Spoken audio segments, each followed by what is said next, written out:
Baiklah anak-anak, kita lanjutkan video tentang penjelasan materi mengenai lapisan atmosfer. Sekarang kita masuk pada penjelasan tentang pengertian cuaca dan iklim. Pertama yaitu pengertian cuaca. Cuaca adalah keadaan rata-rata udara yang berlangsung dalam waktu yang relatif singkat dan terjadi pada daerah yang sempit. Jadi cuaca ini berlangsungnya sebentar, misalnya 3 jam, dari pagi sampai sore. Misalnya curah hujan terjadi sekian jam, hanya terjadi di daerah tertentu, sedangkan daerah lain sekitarnya tidak mengalami hujan. Nah, ini namanya cuaca. Kemudian iklim. Iklim yaitu keadaan rata-rata cuaca yang terjadi pada daerah yang luas dan berlangsung dalam waktu yang lama. Misalnya iklim tropis. Seluruh wilayah Indonesia dari segi letaknya mengalami iklim tropis. Jadi iklim tropis di wilayah Indonesia itu diambil karena kondisi rata-rata cuacanya yang cenderung sepanjang tahun panas dan memiliki curah hujan yang tinggi, kelembaban tinggi. Nah, itu contohnya. Nah, sekarang perbedaan cuaca dan iklim ini ada dua, yaitu dilihat dari segi waktunya, dan dilihat dari segi luas wilayahnya. Kalau cuaca dari segi waktunya singkat dan wilayahnya sempit, sedangkan iklim dari segi waktunya lama dan wilayahnya luas. Jadi saya ulangi, cuaca berlangsung dalam waktu yang singkat dan wilayah yang sempit, dan iklim berlangsung pada daerah yang luas dan waktu yang lama. Jadi itu tentang pengertian cuaca dan iklim. Nah, kemudian ada ilmu tentang cuaca dan iklim. Ilmu tentang cuaca namanya meteorologi. Sedangkan ilmu tentang iklim namanya klimatologi. Nah, sekarang tentang unsur-unsur cuaca dan iklim. Jadi cuaca dan iklim ini memiliki unsur-unsur yang sama. Yang pertama yaitu temperatur atau suhu udara, kemudian kedua tekanan udara, ketiga angin, keempat awan, kelima curah hujan, dan keenam kelembaban udara. Jadi keenam unsur ini dapat membentuk satu jenis cuaca atau satu jenis iklim. Jadi satu jenis cuaca maupun satu jenis iklim itu dibentuk oleh keenam unsur ini. Nah, itu. Nah, sekarang kita mulai dari unsur pertama, yaitu untuk video ini supaya penjelasan tidak terlalu panjang, tidak terlalu lama videonya, kita bahas hanya satu unsur yang pertama, yaitu temperatur atau suhu udara. Yang dimaksud dengan temperatur atau suhu udara yaitu keadaan panas atau dinginnya udara. Sumber panas yang terdapat di udara itu yaitu berasal dari cahaya matahari.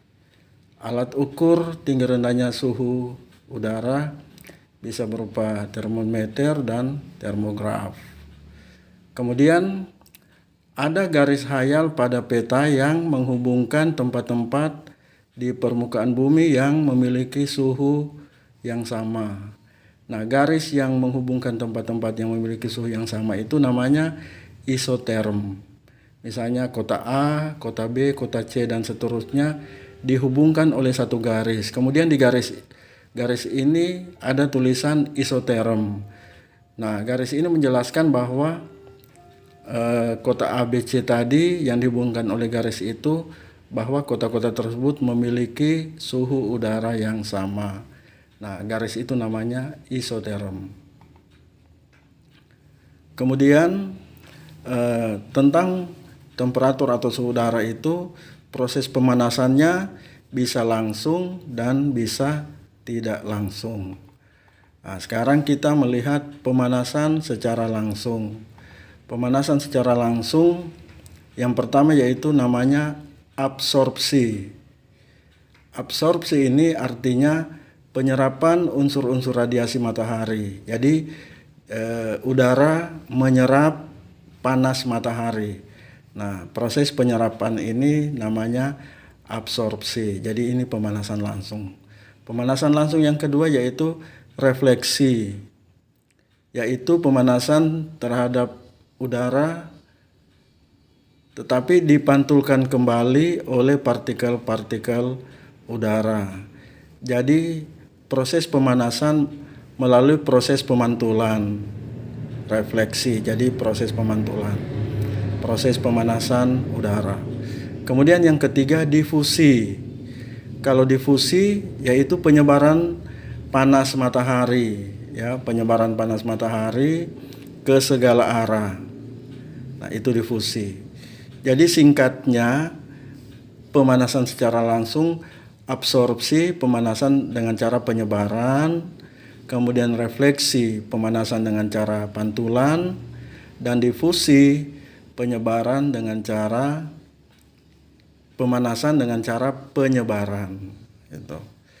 Kemudian sekarang pemanasan tidak langsung. Yang pertama disebut konduksi, pemanasan secara tidak langsung, yaitu matahari memberi panas pada tanah, kemudian diteruskan ke lapisan udara di atasnya. Jadi panas yang dipantulkan ke atas permukaan tanah, kemudian permukaan tanah itu memantulkan panas ke atmosfer di atasnya, ke lapisan udara di atasnya. Itu namanya konduksi. Kemudian yang kedua, pemanasan secara tidak langsung yang kedua namanya konveksi, yaitu pemberian panas oleh gerak udara secara vertikal ke atas. Jadi pemanasan itu secara vertikal. Kalau ini disebarkan ke permukaan, di atas permukaan tanah, kalau ini pemanasannya secara vertikal, kalau konveksi. Kemudian yang ketiga, adveksi. Adveksi yaitu pemberian panas oleh gerak udara secara horizontal. Kalau konveksi vertikal, sedangkan adveksi pemanasan secara horizontal. Jadi panas itu bergerak secara horizontal. Kemudian yang keempat, turbulensi, yaitu pemberian panas secara tidak beraturan. Jadi penyebaran panas itu tidak beraturan dari bawah ke atas, kemudian dari atas ke bawah lagi, jadi berputar. Nah, itu namanya turbulensi. Nah, gerakan udara atau gerakan panas turbulensi ini cukup berbahaya jika dialami oleh pesawat terbang di udara. Jika pesawat terbang itu mengalami turbulensi atau gerak udara yang tidak beraturan. Jadi singkatnya untuk memahami ini, konduksi yaitu penyebaran, ya, penyebaran panas. Kemudian konveksi, panas secara vertikal. Adveksi, penyebaran secara horizontal. Kemudian turbulensi, penyebaran panas secara tidak beraturan. Jadi itu. Nah, kemudian faktor-faktor yang mempengaruhi besar atau tinggi rendahnya suhu udara di permukaan bumi atau di suatu daerah.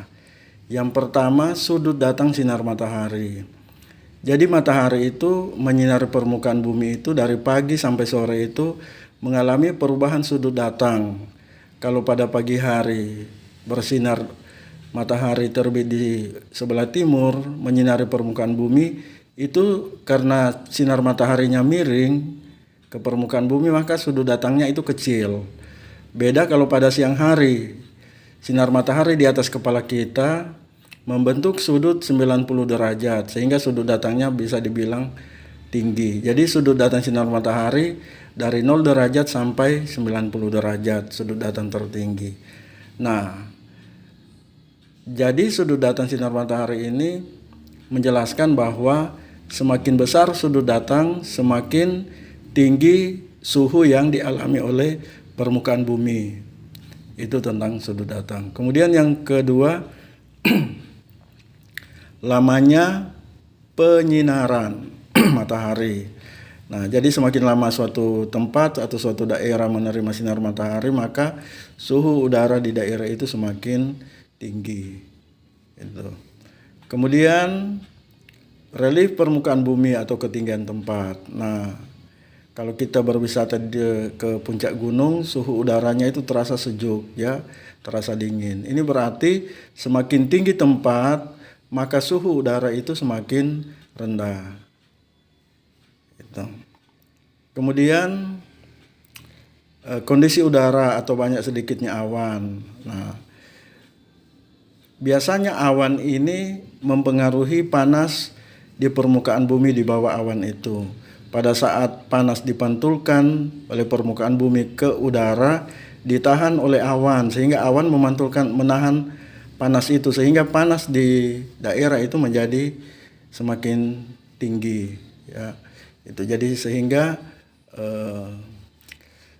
suhu udara di wilayah itu terpengaruh. Kemudian perbedaan letak lintang. Nah, letak lintang. Contohnya wilayah Indonesia terletak di daerah lintang rendah atau daerah khatulistiwa, sehingga wilayah Indonesia mengalami panas sepanjang tahun. Kemudian semakin ke kutub, letak lintang tempat itu semakin tinggi, suhu udara semakin rendah. Berarti kesimpulannya, semakin tinggi letak lintang suatu tempat, suhu udara semakin rendah. Jadi itu anak-anak tentang unsur cuaca dan iklim pertama, yaitu tentang suhu udara. Setelah ini akan dibuat lagi video tentang gradien termis, yaitu menghitung berapa suhu udara pada ketinggian tertentu. Nanti kita bahas pada video berikutnya. Terima kasih, sekian, salam sehat selalu.